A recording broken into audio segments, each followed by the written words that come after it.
ನೂರಕ್ಕೆ ನೂರು ಆಕಾಂಕ್ಷಿ ಇದ್ದೀನಿ. ನಾವು ಪಕ್ಷದಲ್ಲಿ 1989ರಲ್ಲಿ ನಮ್ಮ ತಂದೆಯವರಿಗೆ ಮೊದಲನೇ ಬಾರಿ ಟಿಕೆಟ್ ಕೊಟ್ಟಿದ್ದಾರೆ. ಅವತ್ತಿಂದ ಇಲ್ಲಿಯವರೆಗೂ ಕಾಂಗ್ರೆಸ್ನಲ್ಲಿ 40 ವರ್ಷಗಳ ಕಾಲ ಸುದೀರ್ಘವಾಗಿ ಪಕ್ಷದಲ್ಲಿ ಸಂಘಟನೆ ಮಾಡಿಕೊಂಡು ನಮ್ಮ ತಂದೆಯವರು ಪ್ರಾಮಾಣಿಕತೆಯಿಂದ ಬಂದಿದ್ದಾರೆ. ಹಾಗೇನಾದರೂ ನಮ್ಮ ಬೋವಿ ಸಮಾಜದಲ್ಲಿ ಏನಾದರೂ ಗುರ್ತಿಸಿ ಕೊಡೋದಿದ್ದರೆ ನಮಗೂ ಒಂದು ಅವಕಾಶ ಯುವಕರಿಗೆ ಸಿಗಲಿ, ಫಸ್ಟ್ ಟೈಮರ್ಸ್ಗೆ. ನಾವು ಎಲ್ಲನೂ ಮನವಿ ಮಾಡಿದ್ದೀವಿ, AICC ಅಧ್ಯಕ್ಷರಿಗೂ, ರಾಹುಲ್ ಗಾಂಧೀಜಿಗೂ, ನಮ್ಮ ಸಿದ್ದರಾಮಯ್ಯ ಸಾಹೇಬ್ರಿಗೂ, DK ಸಾಹೇಬ್ರಿಗೂ, ಯುವಕರಿಗೆ ಆದ್ಯತೆ ಮಾಡಿಕೊಡಿ, 5ರಿಂದ 10 ಜನಕ್ಕೆ ಕೊಡ್ರಿ ಯುವಕರಿಗೆ ಅಂತ ಕೇಳಿದ್ದೀವಿ. ಅದರಲ್ಲಿ ಯಾರಿಗನ್ನ ಕೊಡ್ಬೋದು. ಯುವಕರಲ್ಲಿ ಈ ಮೊದಲನೇ ಬಾರಿ ಗೆದ್ದಂಥವ್ರಿಗೆ ಅವಕಾಶ ಮಾಡಿಕೊಟ್ರೆ ಪಕ್ಷ ಸಂಘಟನೆಗೆ ನಾವು ಹೆಚ್ಚಿಗೆ ಆಸಕ್ತಿ ವಹಿಸಿ ಕೆಲಸ ಮಾಡ್ತೀವಿ. ನಾನು ಈಗಾಗಲೇ 2013ರಲ್ಲಿ ಸೋತಿದ್ದೀನಿ, ಕಡಿಮೆ ಅಂತರದಿಂದ ಸೋತಿದ್ದೀನಿ. 2 ಬಾರಿ ಜಿಲ್ಲಾ ಪಂಚಾಯತ್ ಸದಸ್ಯನಾಗಿ ಕೆಲಸ ಮಾಡಿದ್ದೀನಿ. 14 ವರ್ಷ ಬ್ಲಾಕ್ ಕಾಂಗ್ರೆಸ್ ಅಧ್ಯಕ್ಷನಾಗಿ ಕೆಲಸ ಮಾಡಿದ್ದೀನಿ. ಪಕ್ಷ ಸಂಘಟನೆಯಲ್ಲಿ ನಮ್ಮ ಜಿಲ್ಲೆಯಲ್ಲಿ ಎಲ್ಲ ಲೋಕಲ್ ಬಾಡೀಸಲ್ಲೂ ಅತಿ ಹೆಚ್ಚು ತಾಲೂಕ್ ಪಂಚಾಯತ್ ಸೀಟ್ ಆಗ್ಬೋದು, ಜಿಲ್ಲಾ ಪಂಚಾಯತಿ ಔಟ್ ಅದೇ ಪುರಸಭೆಯಲ್ಲೂ ಸಹ 23ಕ್ಕೆ 23 ಆ ಥರ 2 ಟರ್ಮ್ ಮಾಡ್ಕೊಂಡ್ಬಂದಿದ್ದೀವಿ. ಪಕ್ಷ ಸಂಘಟನೆಯಲ್ಲಿ ನಾವು ಮುಂಚೂಣಿಯಲ್ಲಿದ್ದೀವಿ. ಇನ್ನೂ ಒಂದು ಸಚಿವ ಸ್ಥಾನ ನಮಗೂ ಅವಕಾಶ ಮಾಡಿಕೊಟ್ರೆ ಪಕ್ಷ ಸಂಘಟನೆಗೆ ಇನ್ನೂ ಹೆಚ್ಚಿನ ಅನುಕೂಲ ಆಗುತ್ತೆ ಅನ್ನೋ ದೃಷ್ಟಿಯಲ್ಲಿ ನಾವೆಲ್ಲ ಇವಾಗ ಮೊದಲನೇ ಬಾರಿ ಗೆದ್ದಂಥವರೆಲ್ಲ ಒಂದು ಮನವಿ ಮಾಡ್ಕೊಂಡಿದ್ದೀವಿ.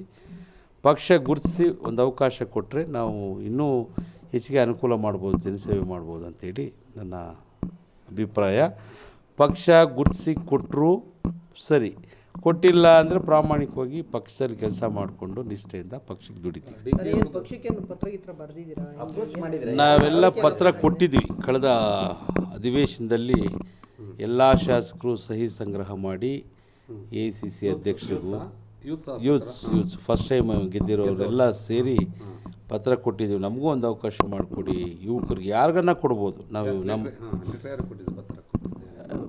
AICC ಅಧ್ಯಕ್ಷರಿಗೂ, Siddaramaiah ಸಾಹೇಬ್ರಿಗೂ, DK ಸಾಹೇಬ್ರಿಗೆಲ್ಲ ತಲುಪಿಸಿದ್ದೀವಿ. ಅವಕಾಶ ಮಾಡಿಕೊಡ್ಬೇಕು ಅಂತ ಮನವಿ ಮಾಡಿದ್ದೀವಿ. ಅವಕಾಶ ಮಾಡಿದ್ರೆ ಉತ್ಸಾಹವಾಗಿ ಪಕ್ಷ ಸಂಘಟನೆ ಮಾಡ್ತೀವಿ. ಮುಂದಿನ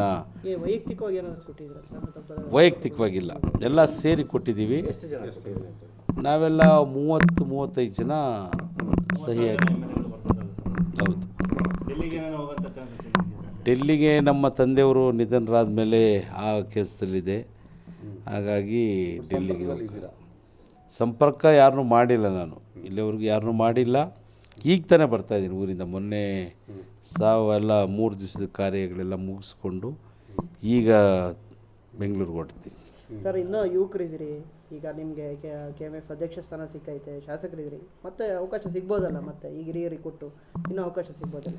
ಹಿರಿಯರು ಕೊಡೋಬಾರ್ದಂತ ಇಲ್ಲ. ನಮ್ಮಲ್ಲಿ ಯುವಕರಿಗೆ ಅವಕಾಶ ಮಾಡಿಕೊಟ್ರೆ, ಅದರಲ್ಲೂ ನಮ್ಮ ಬೋವಿ ಸಮಾಜದಲ್ಲಿ 3 ಜನ ಗೆದ್ದಿದ್ದೀವಿ.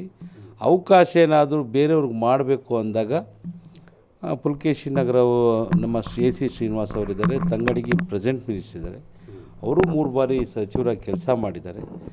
ಏನಾದರೂ ಯುವಕರಿಗೆ ಕೊಡಬೇಕಂದ್ರೆ ಒಂದು ಅವಕಾಶ ಮಾಡಿಕೊಡ್ಲಿ ಅಂತ ನನ್ನ ಮನವಿ ಮಾಡ್ತಾಯಿದ್ದೀನಿ. ತಂಗಡಿ ಮಾಧ್ಯಮಗಳಲ್ಲಿ ನೋಡ್ತಾ ಇದ್ದೀನಿ, ಬಟ್ ನನಗೆ ಅದ್ರ ಬಗ್ಗೆ ಐಡಿಯಾ ಇಲ್ಲ.